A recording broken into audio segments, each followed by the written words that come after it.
This is a quick curling wand tutorial. Make sure your curling wand has a temperature control, that way you know what temperature you're putting on your hair. Mine's set at 370, I don't want to fry it.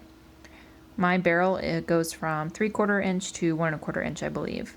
I like to section my hair off so that way it just makes it easier for me when I'm curling.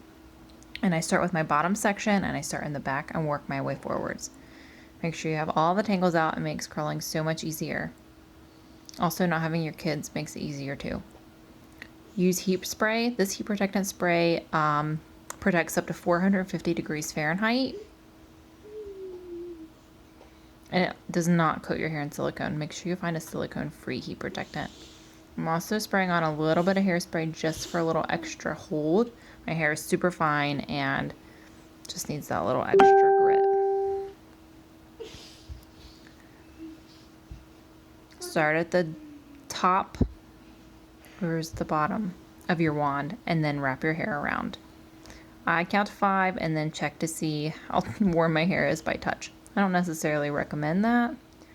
I also like to catch my curl before it drops, just to keep that initial scrunch to it, or the tightness of the curl. Again, I don't necessarily recommend testing to see how hot your hair is. Also, gloves are really handy if you're a frequent burner, like I am. I burn myself all the time. So a little hairspray on that side just to help hold them in place, and then I move on to the other side. I am nowhere near as good on this side of my head as I am on the other side. So it takes a little practice. This is actually only my second time using the curling wand. But if you hold it upside down, no matter which side you're doing, the base of your wand up, and then the tapered end, or some wands are straight, they have one width. Hold it down and then wrap your hair around it.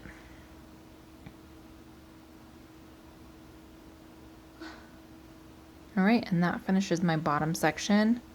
I'm going to put a little hairspray on that side. I just have a really light hairspray. It's not a real strong hairspray. It is one you can layer to make it stronger. Now I'm going to start with the top. I'm trying to find my natural part. I'll brush that out, add heat protectant, and then a little bit of hairspray. And again, I'll start at the back of my hair and work my way forward. The top of my hair is longer, and so it definitely takes more wraps to get around the barrel of the iron. I like to use small sections. I like to have those little tight curls. If you want larger curls, use bigger sections or a larger curling wand.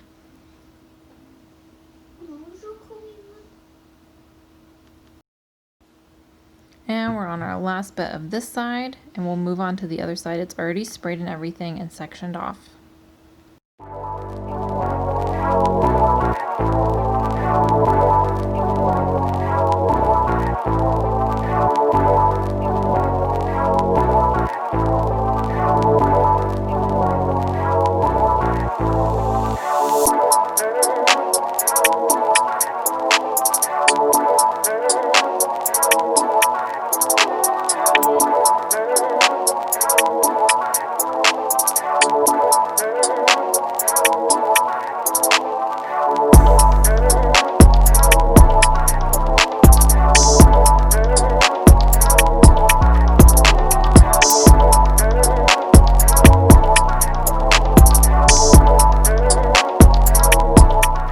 Now that every piece of my hair is curled, I'm going to put a little hairspray in, let my curls cool. So I got my clothes on, ready to go.